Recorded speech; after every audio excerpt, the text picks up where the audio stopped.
Hi, and welcome. You're listening to the X22 Report. My name is Dave, and this is episode 1369B, and today's date is September 1st, 2017, and the title of the episode is Putin Warns the World of a Major Event That Might Unfold. Let's get into the economic collapse, political, and geopolitical news. Now, in the past reports, we talked about Antifa and how they were involved. And we know that Trump was out there saying that both sides are responsible, and the corporate media just went haywire over this because, again, they were protecting Antifa. And if you go to CNN, you'll really notice that they don't report anything on Antifa. If you do a little search on their site for Antifa, it's very difficult to find an article about Antifa. But what's happening right now, and I don't know what has changed, but clearly someone pulled the plug on Antifa, because what we're seeing right now is widespread condemnation from both the media and the establishment hacks saying that, yeah, Antifa, not a good group. We see right now that the FBI, DHS, well, they officially classified Antifa, their activities, as a domestic terrorist violence. So what we're seeing right now is they're looking at this group, and we know that this group was put together by George Soros to create havoc in the United States. And we can see right now the FBI, DHS, they've looked into this, and their studies found that the group, different groups like Antifa, well, they are the primary instigators of violence at public rallies, going all the way back to 2016. So we can see that things are changing right now, and people are pointing it out. There's a lot of different videos on the net. You can look at it and you can see, yes, this is Antifa. Actually, there's even people that come out and say, I'm part of Antifa, and we will have violence. We will destroy things. And it's starting to, people are starting to see this, and they're starting to say, yes, this is the problem. And remember, these Antifa guys, they were showing up with weapons, shields, bike helmets. They're beating the crap out of people. They're using Molotov cocktails. They're starting fires. They're destroying businesses. I mean, think about what they're doing here. I mean, this is a group which is just spreading hate. Even though they're saying they're defending hate, they're spreading hate. They're spreading violence. And it's like a little Nazi group that's going around doing this. We see that new evidence has just come out, and it reveals that Comey exonerated Hillary before key witness interviews. Now, a new letter from Senators Chuck Grassley and Lindsey Graham revealed testimony from new witnesses suggesting that former FBI Director James Comey had already started drafting documentation exonerating Hillary Clinton long before interviewing key witnesses, including Hillary herself. Now, according to this letter, which is based on testimony from James Rybicki and Comey's chief of staff, and Tricia Anderson, the principal deputy general counsel of national security and cyber law, Comey began drafting a statement to announce the conclusion of the Hillary investigation in April or May of 2016, well before he had interviewed up to 17 key witnesses. So this is very interesting, because when we look at this, we could tell that they've been trying to hide something. Now, the transcripts of all of this are heavily redacted without explanation. They indicate that Comey did this before any of the testimony from the witnesses. So the draft statement also came before the department entered into immunity agreements with Cheryl Mills and Heather Samuelson, where the department agreed to a very limited review of Secretary Clinton's emails and to destroy their laptops after review. So what were they doing here? They were trying to hide everything. Basically, what's happening right now is everything is starting to come out. The real information is starting to make its way out. Now, is everything out in the open? No. But we can see at this point, this is one of the reasons why they didn't want Trump in office, because they can't keep this stuff hidden. Trump already fired Comey. Kelly's in there. And we can see that a lot of this information is going to start to leak out, and we're going to find out there have been things that have been hidden from the public, where there should have been an investigation, where certain people are guilty, and we're going to have to follow this to see where this goes. Now, we see South Korea.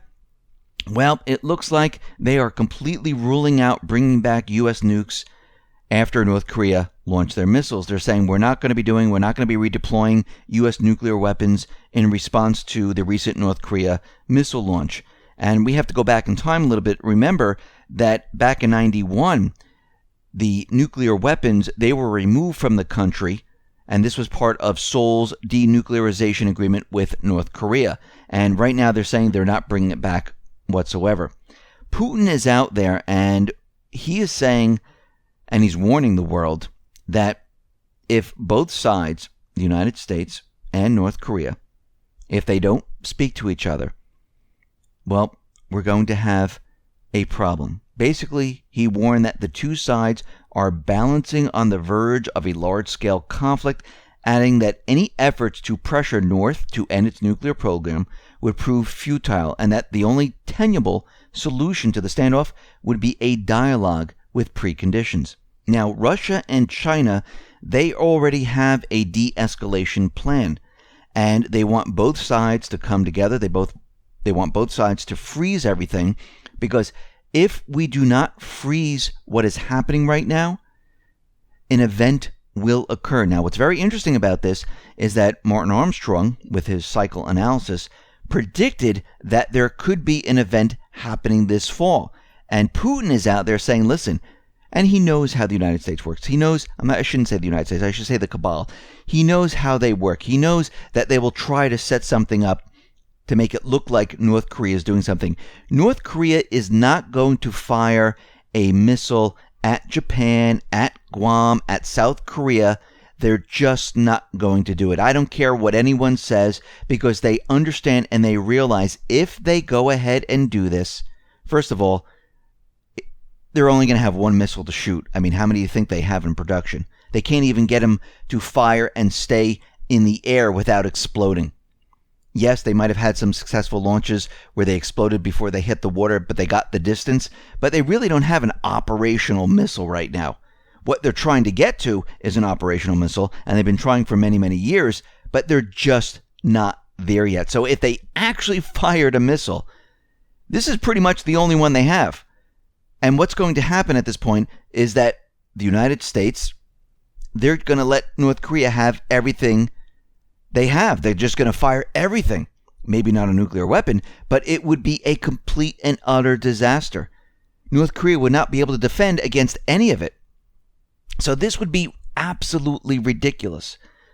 And what we're seeing right now is that, well, maybe the cabal is getting ready to do something, because something very interesting came out. And what that is another travel warning. Now, this travel warning expires November 30th, 2017.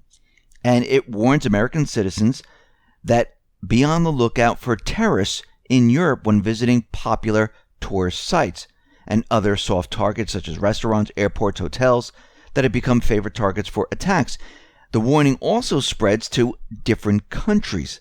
So we need to look at this, and of course they're saying this is Al-Qaeda, this is the Islamic State, but there is this travel warning, and it's from France, Sweden, the United Kingdom, Spain, Finland, and many other areas saying, be on the lookout. Now, we can see that the deep state, the cabal, they want something to happen. They need some type of an event. Now, it could be an event with North Korea. It can be an event with Al-Qaeda, the Islamic State still. It doesn't really matter if they're destroyed in Syria. They don't have any other terrorist groups, so they're going to have to still use these groups. And most of these groups, well, they're running for their lives right now, especially in Syria and Iraq. But they need to still use them to scare the public. I think the public is so used to them that they don't even care anymore. I mean, yes, things do happen. We do see false flags. We know they're false flags because a lot of the information that comes out of them, it doesn't even look real. We know how they produce them. We know that they go around with a team of people. They put it together. It's acted out, and then they have the event. So we can see at this point, we are looking at something to occur during this time period. Now, we might see a couple of them in Europe saying that it's Al-Qaeda, the Islamic State, that we need to send more troops or do something in this area. Of course, they're going to take rights away. We know elections are coming up also. This might be why they're having these warnings come out. We also know that they need to start a war. We know that North Korea, they're going to try to push this agenda in this area. So we have a lot of things happening all at once. We have warnings from Russia, from Putin. We have warnings from Martin Armstrong. A lot of other people who look at cycles say, yes, something might be happening in fall. And we know that this is all wrapped around the economy falling down, collapsing on itself. And we know that we need to look at the entire picture, not just one little picture, because what the central banks like to do is they like to cover up what they've done over the many, many years. And this is what we see happening right now. It looks like they're going to try to make this move because we know the bubbles can't be sustained. We know the economy is deteriorating. We've been tracking it, following it for a very long time. We know that the cabal is losing their edge out in the Middle East. Their war push in North Korea hasn't gone anywhere. They were hoping they can get troops in there and bomb North Korea, have China and Russia join in and get this world war started, but it just hasn't happened. So right now, as we move into this fall, they're going to become very, very desperate because as the economy continually deteriorates and falls apart, their window for opportunity is closing right now. And this is what we see happening. So we know that something's going to happen. We don't know the exact time that this is, or the date that this is going to happen, but we could see that we're leading up to this point in time. Now, it could be the fall. It could be the spring of 2018. But as we track the economy, as we watch it deteriorate, as we watch things fall apart, we're going to get to a certain point where they're going to have no choice. And then the fireworks, well, they're going to be launched, they're going to explode in the sky, and we're going to see everything go haywire. Listen, everyone, thanks a lot for listening. Be well, be safe, and especially be prepared. Thanks a lot.